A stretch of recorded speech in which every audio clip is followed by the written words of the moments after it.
son sac à son cou, il en prit les cordons avec ses deux pattes de devant et s'en alla dans une carène où il y avait grand nombre de lapins. Il mit du son et des lacerons dans son sac, et s'étendant comme s'il eût été mort, il attendit que quelques jeunes lapins, peu instruits encore des ruses de ce monde, vint se fourrer dans son sac pour manger ce qu'il y avait mis.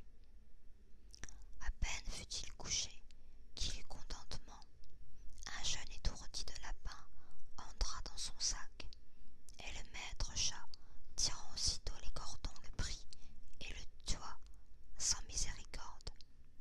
Tout glorieux de sa proie, il s'en alla chez le roi et demanda à lui parler. On le fit monter à l'appartement de sa majesté, où, étant entré, il fit une grande révérence au roi et lui dit: Voilà, sire, un lapin de Carène que monsieur le marquis de Carabas, c'était le nom qu'il lui prit en gré de donner à son maître, m'a chargé de vous présenter de sa part. Dis à ton maître, répondit le roi, que je le remercie et qu'il me fait plaisir. Une autre fois, il alla se cacher dans un blé, tenant toujours son sac ouvert, et lorsque deux perdrix y furent entrées, il tira les cordons et les prit toutes deux. Il alla ensuite les présenter au roi, comme il avait fait le lapin de Carène.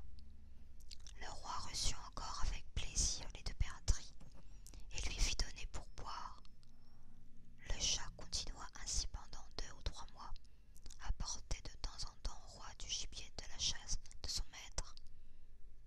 Un jour qu'il sut que le roi devait aller à la promenade sur le bord de la rivière avec sa fille, la plus belle princesse du monde, il dit à son maître: Si vous voulez suivre mon conseil, votre fortune est faite.